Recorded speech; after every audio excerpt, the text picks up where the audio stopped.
DGG, il revient avec un livre, il s'appelle Le Monde de demain, entretien avec Philippe Manœuvre. Le livre est aux éditions de Cherche Midi. Bonjour Joe Star. Bonjour. Joe Star, il y a 10 ans, vous aviez écrit Mauvaise réputation. Ouais, j'avais écrit avec Philippe Manœuvre. Avec Philippe Manœuvre. Pourquoi 10 ans après revenir vous n'aviez pas tout dit la première fois? Bah en fait non, ça s'était arrêté à la naissance de mon premier fils, et puis entre temps il s'est passé plein de trucs quoi. Donc voilà, et puis surtout j'ai été relancé par le Cherche Midi pour faire la suite, vu que la première partie avait bien marché. Voilà. C'est une mise à nu quand même, hein. Vous êtes, vous parlez franchement de vous. Moi je sais pas, c'est un exercice qui se pas l'entre-deux quoi. Puis comme avec Manœuvre on se connaît assez bien, donc je me livre assez facilement à lui. Ouais. Mais c'est quoi? C'est une espèce de psychothérapie pour vous, de psychanalyse? Pas loin, ouais. Pas loin. Non, mais il y a plein de choses, surtout sur la première fois, il y a plein de choses que j'ai livrées que j'avais jamais franchement raconté comme ça, aussi, de manière aussi posée à qui que ce soit, quoi. Donc voilà, ouais, effectivement, ça a eu des relents de thérapie, ouais. Mais parce qu'on vous imagine plutôt impulsif, plutôt du tac au tac. Vous imaginez par quoi? Par le prisme des médias, par le prisme de gens qui ne me connaissent pas. Oui. Bon, bah, je sais pas quoi vous répondre alors. Mais est-ce que vous avez conscience parfois que vous renvoyez cette image? Je m'en fous surtout. Vous en foutez? Ouais. Enfin, je suis pas là pour être dans l'œil de l'autre, même si je fais des télés, je fais des choses comme ça, mais en fait je vis pas dans l'œil de l'autre, donc je m'en fous quoi. Ce qui m'intéresse, c'est ce que je fais parce que je suis quoi. Oui, mais, mais dans le métier que vous faites, c'est lié. Bah sûrement.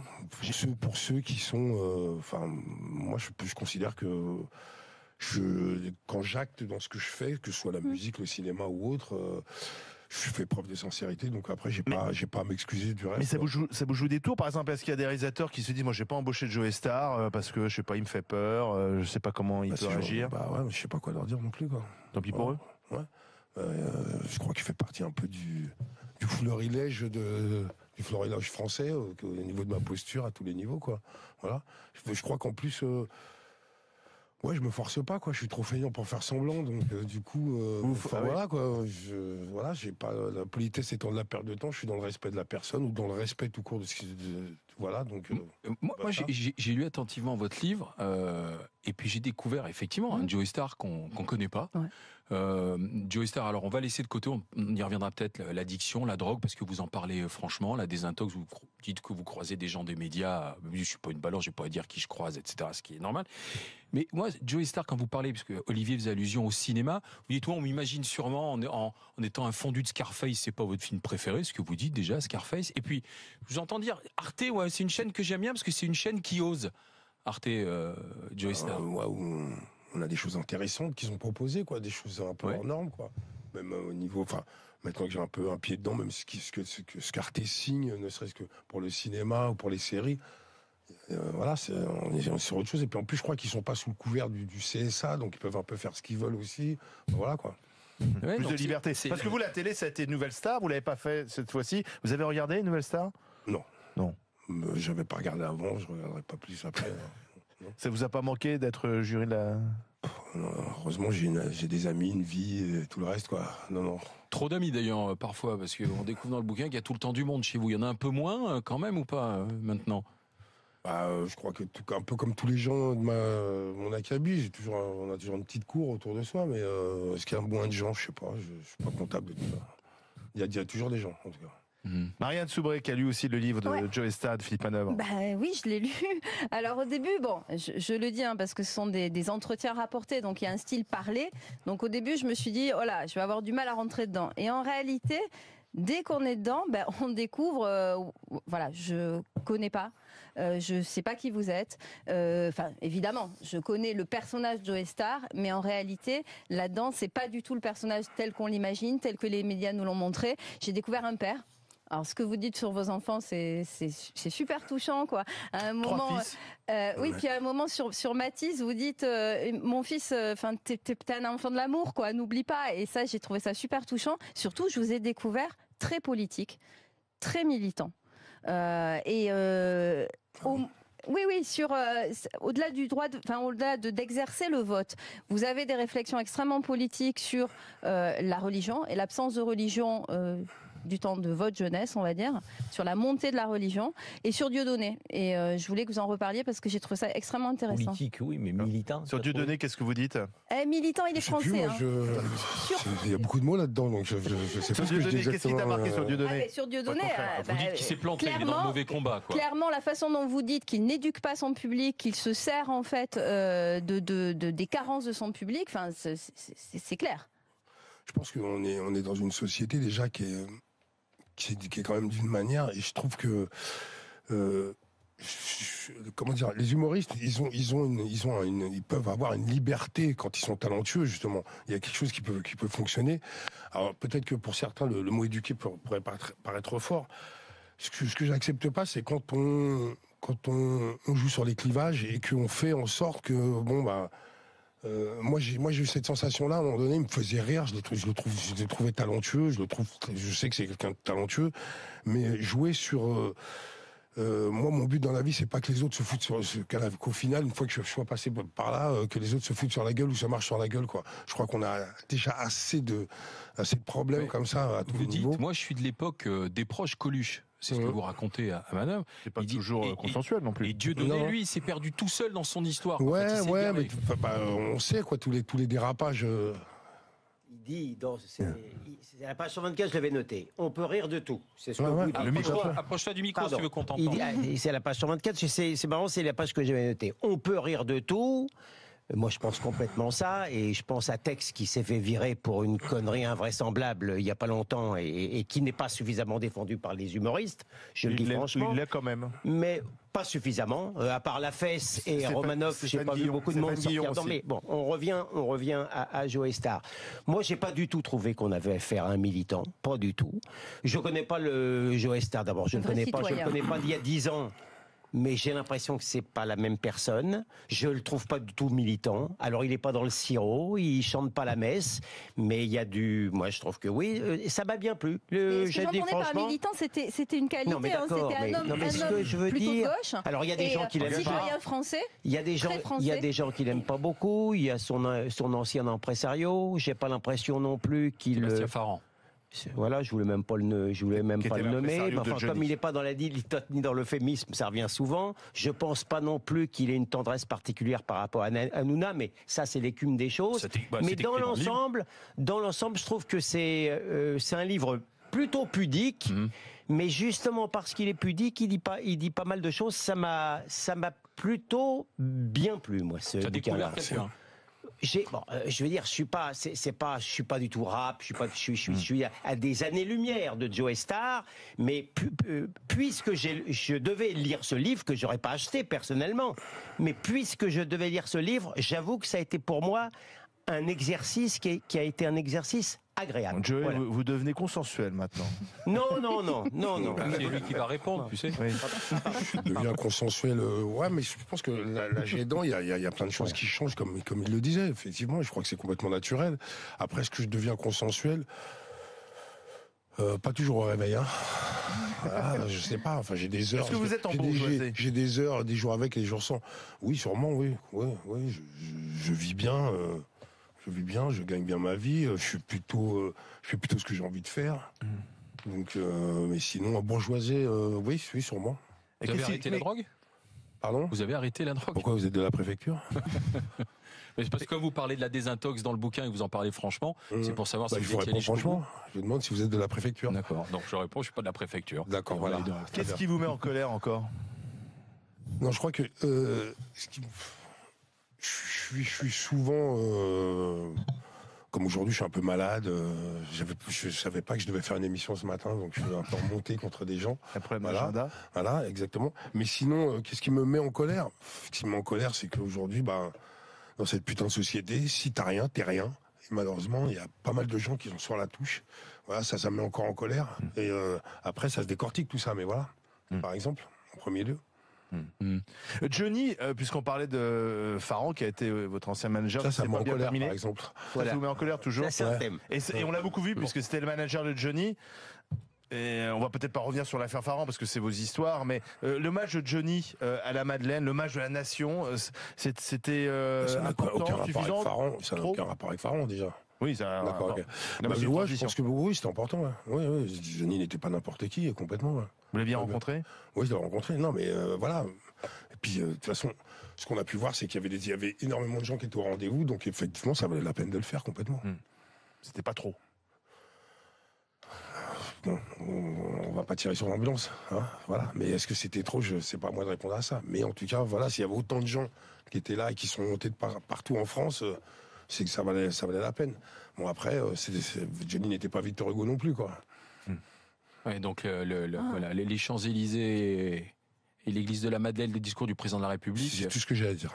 Non mais Victor Hugo, un peu beaucoup. Victor Hugo, par contre, ça fait une belle transition parce que apparemment vous avez pris énormément de plaisir à dire du Victor Hugo, à dire du Robespierre sur scène, et ça c'est aussi un super passage du livre, quoi. Enfin vraiment, vous êtes très littéraire aussi.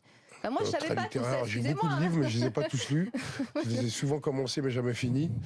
Non, mais c'est surtout que, enfin, l'exercice dont on parle, c'est éloquence à l'Assemblée. En fait, on m'a proposé. Moi, comment dire. J'ai un peu ce principe, on dit que la routine tue, voilà, j'avais jamais fait de théâtre, j'étais jamais monté sur scène tout seul, déjà même dans ma musique, et on est venu me proposer ça, et j'ai d'abord lu, donc il faut savoir qu'il y a Lamartine, l'Abbé Grégoire, Robespierre... Malraux, vous finissez par Malraux Aimé Césaire, entre autres, Simone Veil, enfin voilà. Et donc, à la lecture de tous ces vieux discours, j'ai été super ému parce qu'en fait, il y a des choses qui datent de 1700, 1800, et en fait que j'ai trouvé super actuel, quoi. C'est-à-dire qu'on, on avait déjà le privé qui prenait le pas sur le public, entre autres. On comprend que, je sais pas. La Révolution française, c'est les prémices du libéralisme, enfin plein de choses comme ça, enfin voilà, et j'ai trouvé ça, enfin voilà, ça m'a plu, et j'ai accepté de le faire, et c'est en rentrant chez moi que je me suis dit, mais mec, t'as accepté de le faire, mais tu vas monter sur scène et tu vas livrer ça tout seul. Et après coup, tellement j'ai été emporté par ce que j'ai lu, quoi. Voilà. Donc c'est juste un truc, c'est à l'humeur, encore une fois, quoi. Joey Starr, vous restez avec nous. Suite du grand oral des GG dans un instant. Question de Karim Zeribi, puis on continuera bien sûr de parler du livre et de l'actualité. À tout de suite sur RMC numéro 23. Karim. Ouais, ben écoute, quoi dire Karim, tu es de Marseille, à ton accent, ça se sent. de Marseille. Ouais. C'est pour ça que je te demande si tu veux jouer à Marseille, parce que j'ai quand même envie qu'on ait un peu de théâtre aussi. Mais on en a beaucoup, ça marche bien. Non, moi j'ai 50 ans, donc Joey Starr, comme je suis attiré par tout type de musique, dont le rap, qui s'appelait le hip-hop à l'époque, donc j'y étais très sensible. Très sensible parce qu'en même temps, ils étaient dans une forme de musique qui est, tu as appelé le mot de militant tout à l'heure, ils n'étaient pas militants, mais ils étaient revendicatifs. Engagés. Ils disaient la société. Et on était un certain nombre à l'époque à se sentir un peu concernés par ce qu'ils disaient. Après, moi, le livre, ce que je trouve intéressant, c'est que, j'ai envie de dire, le personnage est quand même fidèle à lui-même. Ce qui le caractérise, c'est l'authenticité. Il le dit souvent, en fait, il en a rien à foutre du regard des gens. Avec son génie et ses dérapages, il est lui-même. Et puis, voilà, on le prend comme il est. Ou alors on change de chaîne. Donc, ou on n'achète pas ses disques, on ne va pas voir ses films. Mais force est de constater que le garçon, il a du talent, quoi. Je veux dire, qui fait de la musique. Il est pionnier avec Cool Chain, que j'aime beaucoup aussi, donc, sur le rap, qui a inspiré beaucoup de jeunes. Il fait du cinéma, ça fonctionne plutôt bien. Il fait du théâtre. J'ai envie d'aller voir, ça me donne envie franchement, parce que je me dis, éloquence à l'Assemblée, Joey Starr, je suis très curieux, donc j'ai envie de voir la prestation, mais malheureusement encore une fois il vient pas jouer à Marseille, c'est pas prévu, et ce qui m'a touché aussi dans ce bouquin, que j'ai pas lu de A à Z, attention, moi je raconte pas d'histoire, hein, parce que je lis jamais un bouquin de A à Z, moi je prends des passages, je me nourris, il se lit rapidement, ça me plaît pas, c'est pas guerre épée non plus. C'est pas qu'il se lit rapidement ou pas, c'est que tous les bouquins je ne les lis jamais de la première page à la dernière. Donc, il y a deux choses que je trouve intéressantes dans le bouquin. C'est effectivement lorsqu'il parle de ses enfants. Et il y a un passage que j'aimerais quand même lire, hein, faire profiter. Et parce que je trouve que on le dit pas assez, mais c'est quand même fondamental. Quand il parle de ses enfants, il dit, j'essaye de leur expliquer, ces 3 phrases, hein, que l'envie et la jalousie sont des saloperies. Des trucs qui réduisent le monde, on ne jalouse personne, interdit. J'aimerais que beaucoup s'en inspirent de ça. Parce que la jalousie et l'envie, c'est un poison. un poison dans les relations humaines, un poison dans la société. Équitablement partagé entre nous, soit dit. Il n'y a rien de plus humain que la jalousie. Oui, et plus ou moins, et qui déshumanise aussi. Donc, parce qu'il faut faire un travail sur soi-même, tu sais, parfois. Et de laisser la jalousie et l'envie de côté, et vivre sa vie. Donc, je trouve que c'est vachement intéressant, voilà, de voir un Joe Star. C'est bien, son gamin de 11 ans, il dit si tu travailles bien, je t'emmène aux putes. Ça tétanise un peu l'entourage, mais la vanne est bonne. Chacun retiendra ce qu'il veut. Disons qu'il lit très bien mon second degré. Oui, heureusement. C'est bien d'apprendre le second degré. Normalement, c'est Porsche pute. Oh, tu avais un autre passage ? Non, après j'avais un passage sur la politique, parce que la politique, moi, ça me passionne. Donc, quand il dit la France n'est pas une monarchie, mais c'est sans doute un pays champion de l'élitisme. En ce moment, je suis au théâtre, c'est pour ça que je parlais du théâtre, pour jouer l'éloquence à l'Assemblée des textes politiques des siècles passés qui font toute la différence avec nos énarques d'aujourd'hui. Les gens dont je lis les textes avaient de la culture. Pour s'adresser aux gens de leur époque, ils en revenaient au passé. C'était ça, leur fondamental. Et c'était ça, réellement, de l'activisme. Aujourd'hui, il y a moins d'éloquence. Les politiques se sont faits plus techniciens. C'est quand même vachement vrai, quoi. Mais on sort d'une année présidentielle. Le problème, c'est que maintenant, j'ai pas envie d'aller voter pour un manager. J'ai envie de voter pour quelqu'un qui est représentatif de nos envies, de nos besoins et ainsi de suite, quoi. Macron, c'est un chef d'entreprise ? Ah bon, pourquoi t'es pas au courant ? Vous êtes le seul à pas être au courant. Non, mais je veux dire, aujourd'hui, la manière dont tout ça est géré, c'est du management. On n'est plus. Je crois que l'étymologie du mot politique, c'était la vie de la cité ou un truc dans le genre. Enfin, là, c'est fini tout ça. Là. Oui, mais Macron, justement, il a dit qu'il certes vient du business. Il voulait incarner le président comme on l'incarnait avant. Ouais, écoute, va parler avec la France d'en bas, tu verras si les gens sont contents et s'il incarne ce qu'il raconte, ou même toutes ces... Il n'a pas été différent des autres, hein. Les promesses politiciennes ont été les mêmes, quoi. On attend encore, quoi.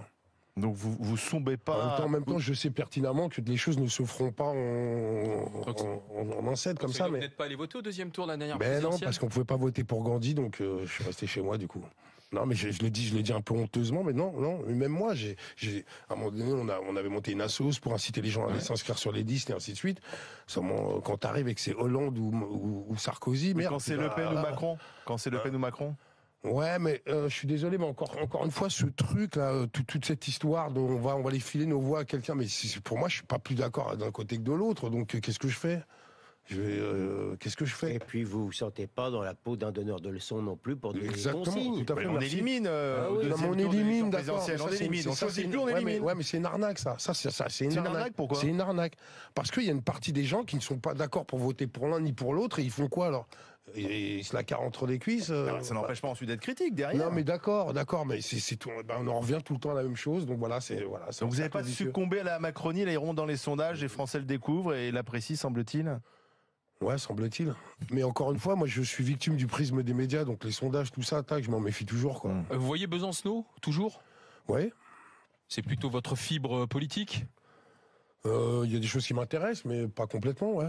Mais déjà, je trouve que c'est un mec qui va travailler tous les jours, déjà. S'il pouvait aller travailler. Parce que, bien sûr que faire de la politique, c'est un travail. Mais à un moment donné, je pense que Olivier Besancenot est peut-être plus au courant que d'autres du prix de la baguette, quoi. Par exemple, entre autres, voilà. Je pense que la France insoumise, c'est peut-être quelque chose qui vous touche un peu plus avec Mélenchon, avec Ruffin, Mélenchon notamment. Non, Mélenchon, moi je le mets un peu dans le même sac en fait, quelque part, quoi. Je le trouve pas plus. Je le trouve même par moments un peu dangereux, quoi, parce que à cause de son ego, quoi.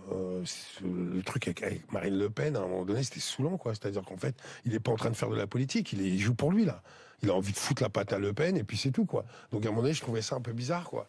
Puis je trouvais bizarre que ce soit pas apparent pour tous les Français, quoi. Pour beaucoup de Français. Non, mais le problème, c'est qu'on se réfugie. On n'est pas dans une posture, on se dit, tiens, ça m'intéresse, on se réfugie quelque part. Pardon, mais si je peux me permettre, quand on lit ce livre-là, on n'a pas affaire à un insoumis factice. Il n'est pas dans la posture, il est comme il est. Moi, encore une fois, je ne le connais pas. Mais il me semble, mais purement intuitivement, que le garçon que je voyais il y a 10 ou 15 ans ou 20 ans dans une sorte de provocation un peu agressive et qui me plaisait pas beaucoup, je le trouve moins authentique que ce qu'il est aujourd'hui, où il est cash et où il fait pas, encore une fois, il est pas donneur de leçons, il dit ce qu'il est. Il est pas dans, c'est pas, on fait pas encore une fois, c'est pas Louis XV, hein. Il est pas dans quelque chose de très poli, mais parfois, voilà. Mais parfois vous vous enfermez dans des polémiques peut-être inutiles, par exemple le clash avec Hanouna. C'est utile ça. Mais aujourd'hui, c'est quoi le mot clash? Ça veut dire quoi? C'est-à-dire que dire ce qu'on pense, c'est clasher quelqu'un. Moi, je suis pas là-dedans. Hein. Ça, c'est des trucs de prépubère. Clasher déjà. Non mais ça veut dire quoi clasher? Je comprends pas moi. Il fait de la merde. Il fait de la merde. On me demande, je le dis, stop. Voilà. Alors je le clash. Et après, il vous répond. Mais j'en ai rien à foutre. C'est qui Hanouna? Non mais je veux dire, si on éteint la télé, c'est qui Hanouna? Bah justement, par rapport à ça, c'est qui Hanouna et qu'est-ce que vous en pensez que le président de la République soit en direct dans son émission pour qu'il lui souhaite son anniversaire? C'est ce que je disais tout à l'heure. Hein. Voilà. Ah ouais, il n'a pas autre chose à foutre, le mec. Mais puis surtout, là, tu crédites quelque chose en plus de par ta posture, quoi. Et ça, c'est très grave, quoi. Il parle aux jeunes, là. Il se dit, je parle aux jeunes. Il parle aux jeunes. Ah putain, heureusement que les jeunes Français sont pas tous devant le carré magique en train de regarder Hanouna, bordel, parce que la France, où est-ce qu'elle irait, quoi? Pardon. Mais par rapport à ça, pardon. Au-delà, je vais encore me faire plein de copains. Hein, parce qu'à chaque fois que j'en parle, je me fais insulter. Mais à chaque fois, je leur dis, allez bouffer, allez manger vos capes, les gars. Je m'en fous, moi, de vos gueules. Vous abrutissez devant un truc. Pardon, quoi. Moi, déjà, j'ai toujours un problème avec... je suis un TV addict. Hein, j'aime regarder la télé. C'est un truc générationnel. C'est l'animateur star. Pardon, j'ai toujours eu un problème avec ça, moi, au départ. Qu'est-ce qui se passe? Que c'est Prévost qui disait, tu n'es pas, tu ne crées pas, Avant, on appelait ça une speakerine, mec. Aujourd'hui, on appelle ça... oui, puis la télé reste pas. Ouais. D'ailleurs, ça vieillit mal, les images télé vieillissent toujours très très mal. Ouais, puis le niveau, là, il vieillit mal aussi. Hein. Mais en même temps, vous aimez bien les réseaux sociaux. Et vous aimez bien un peu la castagne aussi des réseaux sociaux. J'aime la connerie, ouais. Vous aimez bien aller titiller Booba, Maître Gims. Non, mais je titille pas les gens, je m'en fous. C'est pas. Mais non, mais si vous voulez appeler ça comme vous voulez, ça peut vous faire plaisir. Je dis ce que je pense. Quand je vois un truc drôle, je le fais remarquer. Quel est l'artiste aujourd'hui, dans le rap d'aujourd'hui, qui, par exemple, est pour toi créatif, que tu trouves intéressant? Je suis pas là pour parler des autres, en fait. Non, mais pour une fois, je te demande pas de dire du mal de qui que ce soit, de dire plutôt du bien. Il y a quelqu'un qui arrête ton oreille ou pas? Il y a des gens qui sont là, comme ça, là, qui me vient à l'esprit, on va dire Orelsan. Je trouve que, voilà, scéniquement, il est performant. Je trouve qu'il écrit. Je trouve qu'il fait avancer le public. Voilà, quoi. Mais ça, c'est la génération du milieu. Mais dans la nouvelle génération, il y en a aussi. Enfin, voilà, mais... Je te conseille YL de Marseille. Écoute-le, tu verras. Tu tapes sur YouTube, tu verras. Ouais, mais son maître, c'est pas un rappeur, c'est Gérard Depardieu. Mon maître, enfin, je dis vous le dites, c'est notre Marlon Brando à nous. Gérard, il est estampillé comme le camembert, quoi. Voilà, tu peux rien faire, quoi. Il est incontournable, quoi. Vous avez tourné avec lui, c'était impressionnant. Ouais, c'était.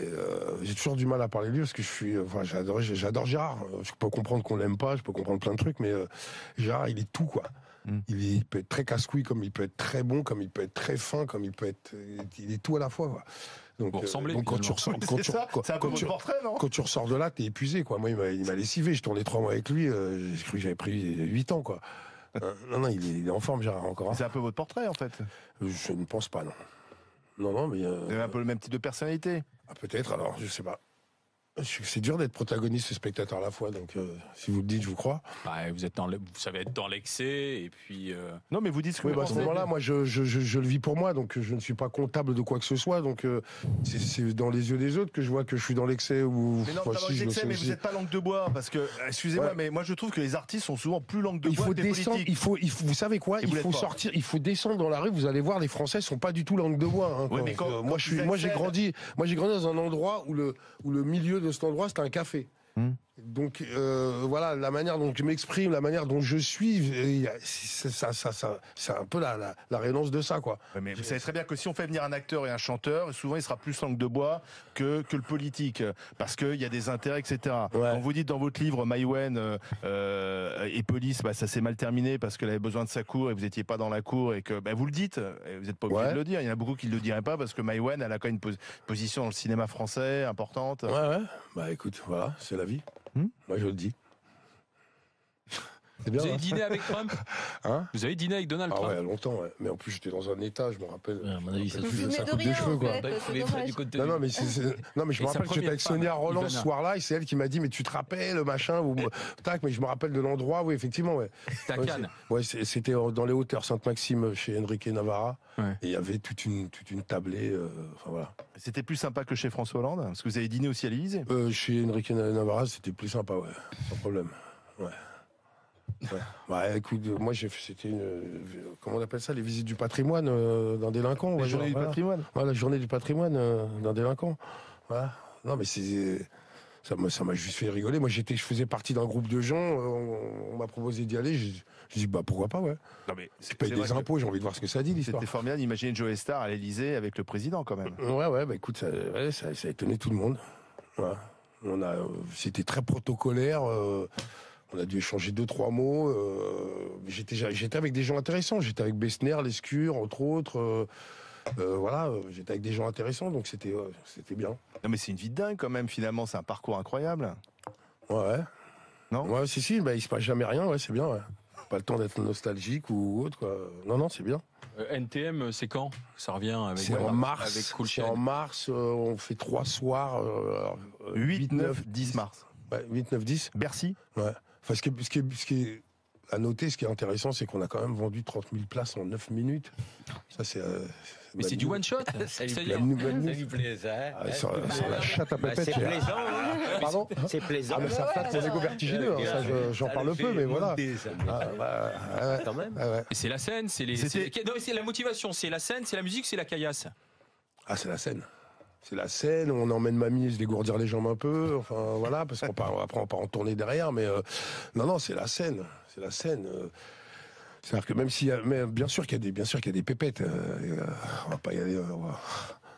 Mais vous êtes mignon, bien sûr. Je suis pas mignon, c'est le nerf de la guerre. Il est mignon. Quand tu remplis 30 000 places à 9 minutes, il y a une de pépette derrière. Voilà, tac. Et puis surtout, c'est qu'on a encore envie, parce que c'est quand même, c'est vraiment un truc d'humeur NTM, c'est-à-dire quand on le joue, quoi, quand on l'acte. Qui c'est le public aujourd'hui? C'est des vieux comme moi? C'est qui?